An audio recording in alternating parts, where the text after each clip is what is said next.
So students, आज मैं आपके लिए एक नया टॉपिक लेके आया हूँ, कॉम्प्लेक्स नंबर। और जैसा कि आप जानते हैं, कॉम्प्लेक्स नंबर के अंदर बहुत सारे टॉपिक्स है। कॉन्जुगेट कैसे फाइंड किया जाता है, इनवर्स कैसे फाइंड किया जाता है, फिर रूट्स, क्वाड्रेटिक इक्वेशन के रूट्स निकालना। सो आज मैं जो आपको टॉपिक लेने वाला हूँ वो है कॉन्जुगेट ऑफ कॉम्प्लेक्स नंबर। सो सबसे पहले देखते हैं कि कॉन्जुगेट क्या होता है। So let's suppose that z is equal to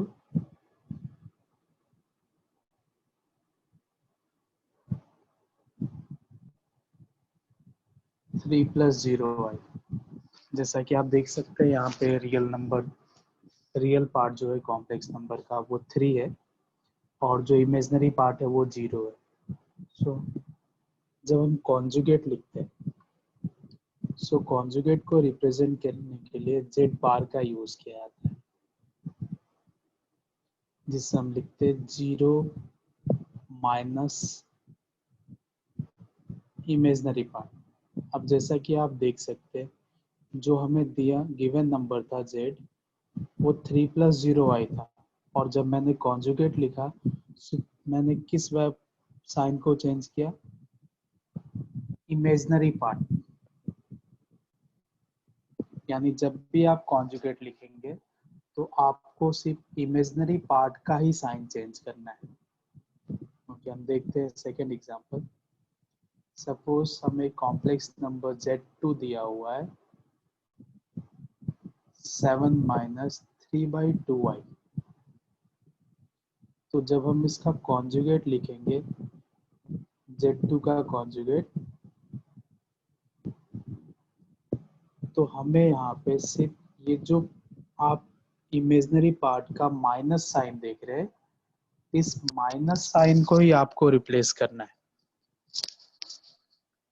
यानी यहाँ पे माइनस साइन है तो हम प्लस साइन यूज करने वाले। तो अब आपको ये पॉइंट क्लियर हो गया होगा कि जब भी आप कॉन्जुगेट लिख रहे होते हैं तो सिर्फ हमें इमेजिनरी पार्ट का साइन ही चेंज करना है। यानी जब कभी भी साइन अगर पॉजिटिव है इमेजिनरी पार्ट का तो आपको नेगेटिव करना है, और जब नेगेटिव साइन हो तब आपको पॉजिटिव करना है। तो अब आप सोच रहे होंगे कहाँ मैं रियल और इमेजिनरी पार्ट निकालते हुए conjugate of complex number topic पे आ गए।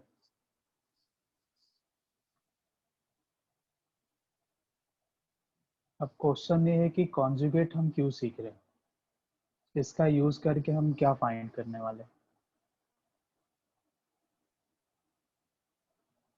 तो इसका आंसर है कि हम मल्टीप्लिकेटिव इनवर्स फाइंड करने के लिए कॉन्जुगेट ऑफ कॉम्प्लेक्स नंबर का यूज करने वाले। अब कैसे यूज करने वाले हैं वो देखते हैं। जब भी हम किसी भी कॉम्प्लेक्स नंबर का मल्टीप्लिकेटिव इनवर्स फाइंड करने वाले होते हैं तो उसे हम डिनोट करेंगे z पावर -1। अब मल्टीप्लिकेटिव इनवर्स जो होता है कॉम्प्लेक्स नंबर का, उसको डिनोट किया जाता है z इनवर्स से, और जिसको फाइंड करने का फॉर्मूला होता है z बार अपॉन में mode z square.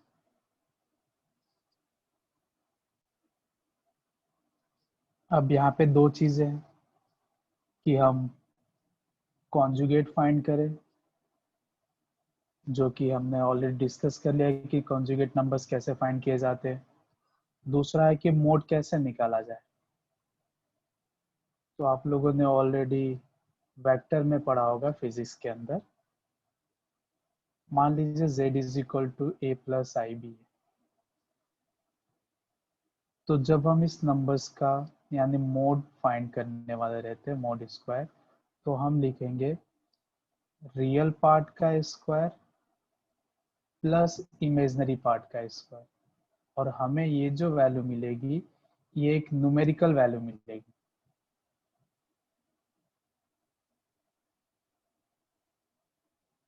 Numerical value यानी जहाँ पे कोई भी वेरिएबल नहीं, ना तो हमें आयोटा मिलने वाला है तो चलिए अब हम इससे जुड़े हुए क्वेश्चंस देखते हैं जो कि एक्सरसाइज 5.1 में दिया गया है। एक्सरसाइज 5.1 में क्वेश्चन नंबर 11 है, जहाँ पे हमें इनवर्स यानी मल्टीप्लिकेटिव इनवर्स फाइंड करना है। तो हम देखते हैं। अब जैसा कि आप देख सकते हैं, हमें z इज इक्वल टू दिया गया है 4 माइनस 3i। तो हमें मल्टीप्लिकेटिव इनवर्स फाइंड करने से पहले सबसे पहले दो चीज़ें हमें कैलकुलेट करनी होती है। पहला है कॉन्जुगेट। तो हम आसानी से लिख सकते हैं conjugate mean z bar is equal to 4 plus 3i। दूसरी जो क्वांटिटी है, हमें z स्क्वायर फाइंड करना है, यानी मोड ऑफ z स्क्वायर।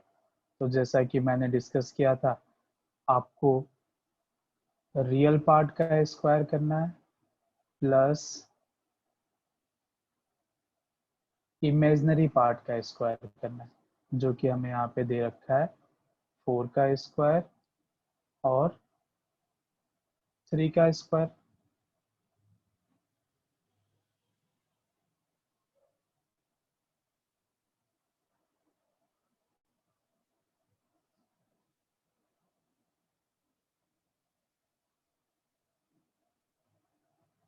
अब जैसा कि आप देख सकते हैं कि हमने कॉन्जुगेट फाइंड भी कर लिया है और मोड जेड स्क्वायर भी फाइंड कर लिया है।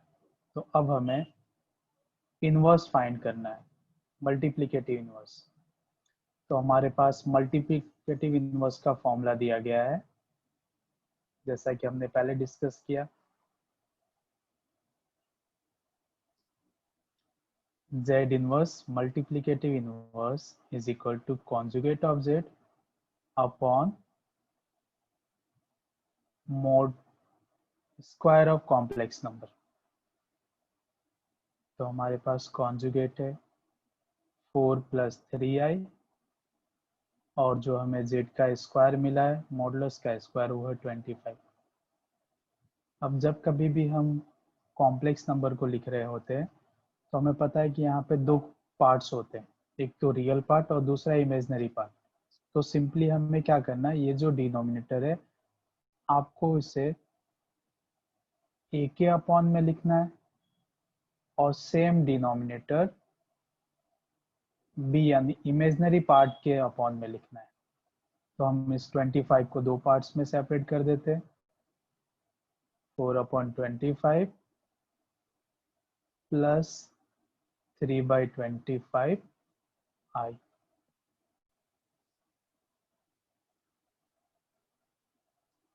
तो काफी आसान टॉपिक है, सिर्फ हमें कॉन्जुगेट और इनवर्स निकालने का फॉर्मूला पता होना चाहिए। तो चलिए अब हम दूसरा क्वेश्चन देखते हैं, जो है क्वेश्चन नंबर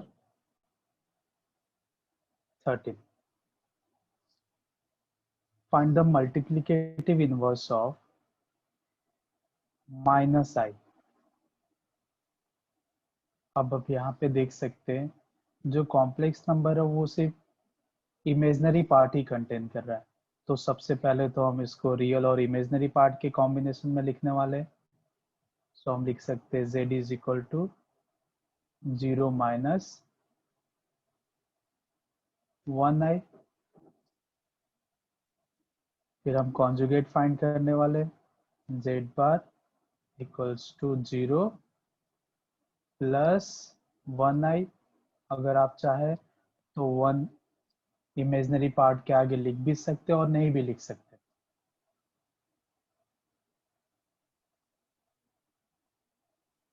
फिर हमें मोड जेड स्क्वायर फाइंड करना है, जो कि होता है रियल पार्ट का स्क्वायर प्लस इमेजनरी पार्ट का स्क्वायर।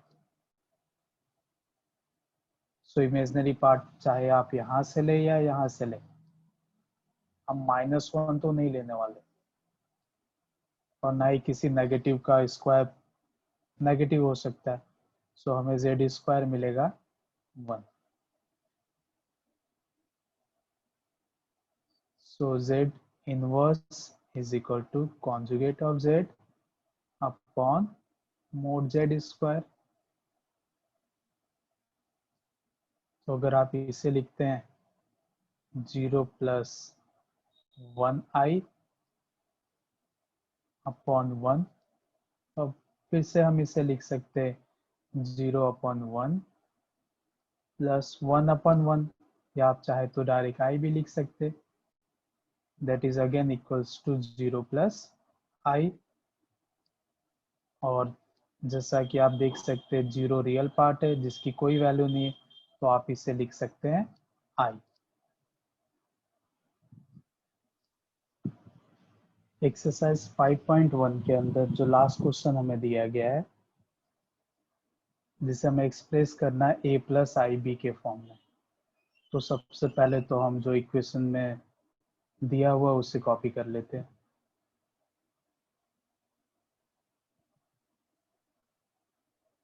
तो ये हो गया हमारा वैल्यू। अब हमें a प्लस आई बी के फॉर्म में चाहिए, तो सबसे पहले हम फॉर्मूला अप्लाई करेंगे, जो भी फॉर्मूला, जो भी आइडेंटिटी हम यूज कर पाए।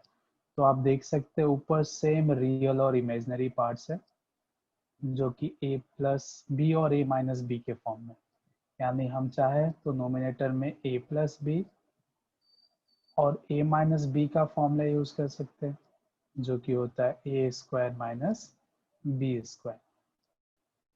तो इस क्वेश्चन में हमें एक ही वैल्यू मिलेगी 3, और जो b की वैल्यू मिलने वाली है वो है √5i। तो चलिए हम इस फॉर्मूले को नोमिनेटर के अंदर अप्लाई करते हैं। 3 का square minus √5 iota whole square.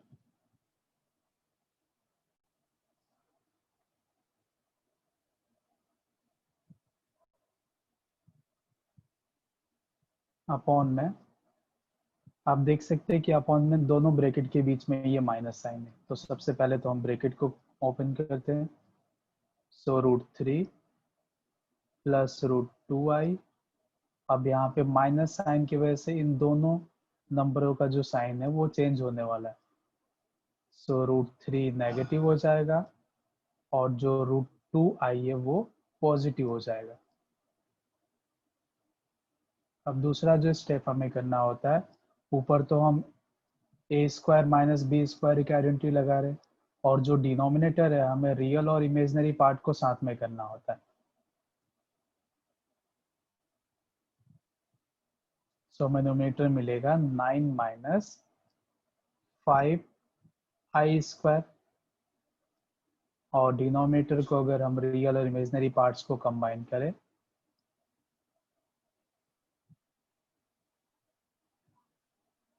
तो प्लस √3 और माइनस √3 कैंसिल हो जाएगा। सो हमारे पास बचेगा प्लस √2i और फिर प्लस 2√i, यानी हम लिख सकते हैं 2√2i। अब हम आयोटा की वैल्यू रखने की कोशिश करते हैं। तो हमें पता है कि आयोटा मीन्स आई स्क्वायर की जो वैल्यू होती है वो -1 होती है, जिसे हम नोमिनेटर पार्ट में रखने वाले इस प्लेस पे। सो हमारा नोमिनेटर हो जाएगा -9 प्लस -1, और नीचे एज इट डिनोमिनेटर।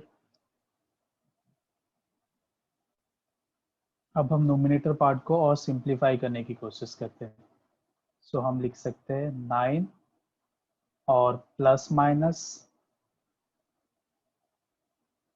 माइनस, लेकिन यहाँ पे दो नेगेटिव साइन है, so minus into minus plus हो जाना है। सो 9 प्लस 5, और नोमिनेटर में मिलेगा हमें 2√2i। अब जैसा कि आप जानते हैं कि जब भी हम कॉम्प्लेक्स नंबर सॉल्व कर रहे होते तो हमें दो चीज़ों का ध्यान रखना पड़ता है। एक तो हमारा आयोटा मीन्स इमेजिनरी आई जो होगा वो हमेशा डिनोमिनेटर के अंदर, हमेशा क्या, हमेशा आपको नोमिनेटर के अंदर चाहिए, और डिनोमिनेटर के अंदर आई चाहिए ही नहीं। तो सबसे पहले हम यहाँ पे आई से रेशनलाइज करेंगे।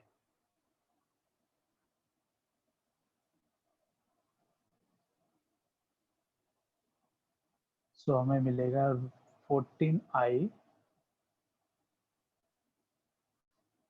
Upon 2√2i। अब जैसा कि आप जानते हैं कि रूट को भी बाद में रेशनलाइज किया जाएगा, उससे पहले हम इस आई स्क्वायर की वैल्यू को रख ले, तो आई स्क्वायर जो होता है -1 होता है। अब इस वैल्यू को हम इस इक्वेशन के अंदर यूज करते हैं, तो हमें मिलेगा 14i अपॉन 2√2 इंटू -1। इस √2 के फ्रंट साइड वाले 2 को हम 14 से कट कर देते हैं, सो हमें मिलेगा 7। तो हम सिंपली लिख सकते हैं -7i अपॉन √2। इस नेगेटिव साइन को हमने नोमिनेटर में लिख दिया। अब आप देख सकते हैं अभी भी हमें डिनोमिनेटर में रूट मिल रहा है, तो हम एक बार फिर से इसको रेशनलाइज करते हैं √2 से मल्टीप्लाई करके।